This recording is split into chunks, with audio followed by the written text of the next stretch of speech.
All right, everybody, we are going to learn how to make one of my very favorite little paper crafts. This is a little standing bird, and so I know that if I sit him down like this, you're looking from a strange angle, but this is what it looks like. This one is a little bit more advanced, but I'm going to try to take this slow with the steps, so definitely feel free to give it a try if you want.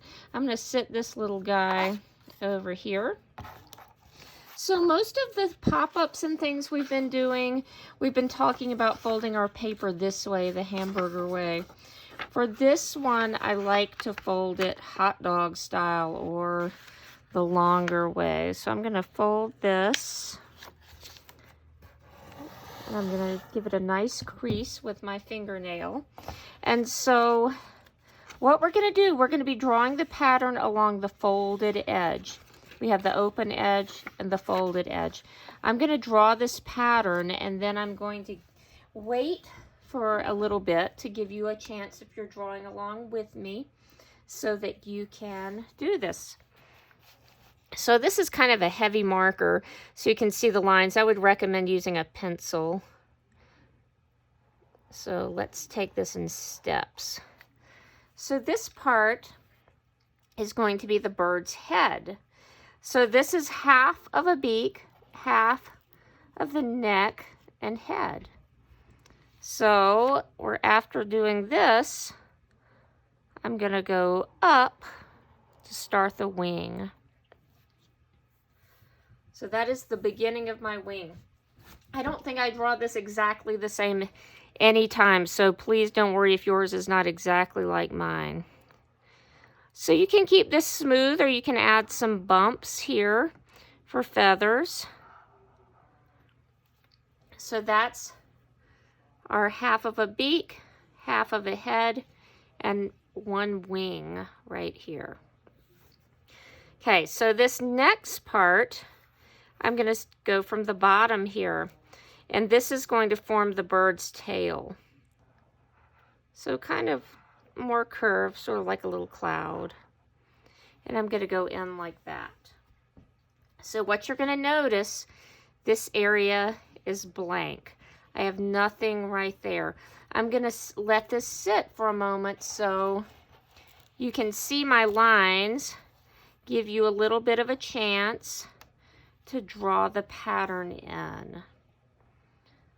And again, don't worry if yours varies a little bit from this. And we learn by experimenting. So if you have some difficulties with the first one, you can certainly try again. All right. So after we have our beak and our head and neck and our wing, leaving a little space here and coming up to make our tail, this next part, we're just going to kind of connect from our wing to the edge of our paper.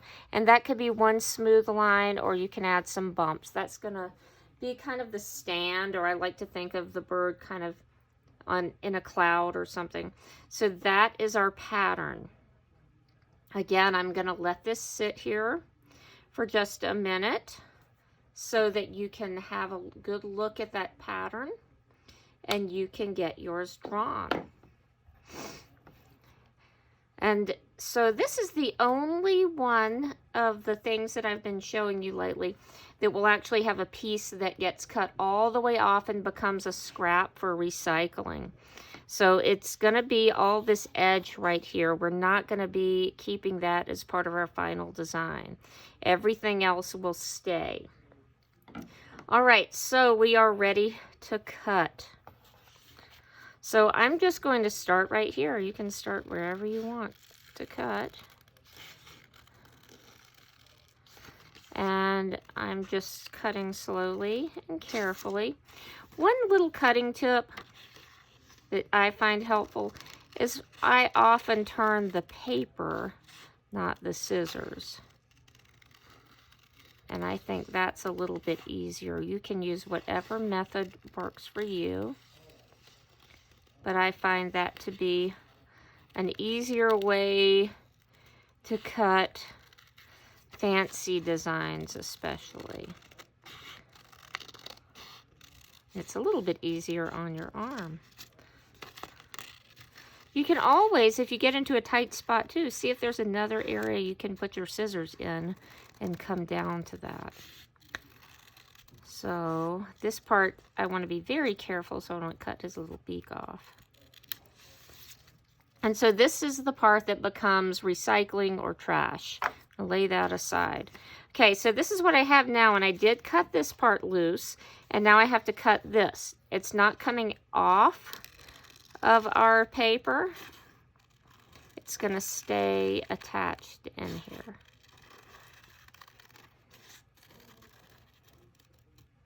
All right, so now my bird is cut and I'm ready to fold it so that it can have that three-dimensional appearance. So what I'm going to do, I'm kind of pinching it in the middle, and I'm going to take the stand and I'm going to flip it inside out. I'm sort of pushing that and turning, and I'm not going to make him lean over too much because then it's not going to stand up. It's going to tip over a little bit. So I'm going to fold that in, and you can adjust that a little bit. So let's do that one more time, actually, so you can see that again. So I'm going to take the stand, and I'm kind of giving it a push right there and flipping that inside out. And then I am just going to pinch this right here. And I'm going to pinch the bottom of that. So right now you have a bird that would stand up. Now to give it this look with the head, I'm going to take my head, and what I'm doing, I'm kind of taking it and flipping it over like this and then bending it back. So from the side, what that would look like is just bending a little bit like this and then pinching it together. So let's look from the front. So I have my bird like this. I'm going to bend this head over, and I'm going to kind of pinch it back so his head is really down, and then I can just gently pull it forward and pinch. If you do a lot of origami, something like that, I believe it's called a valley fold. I might be wrong on that one, but you might be familiar with that. And so there you have your little standing dove or standing bird.